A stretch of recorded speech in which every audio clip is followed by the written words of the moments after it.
Pozdravljeni. Pozdravljeni. Jaz sem Domen. Jaz pa Jaka.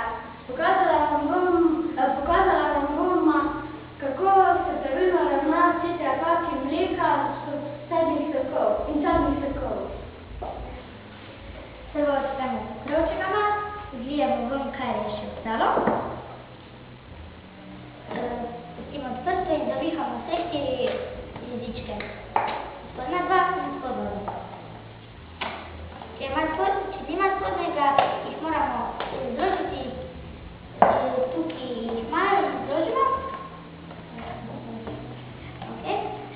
Zdaj pa stisnemo, jih še zapremo, da ne zavzame toliko prostora, ker se lahko zrak spet noter nabere.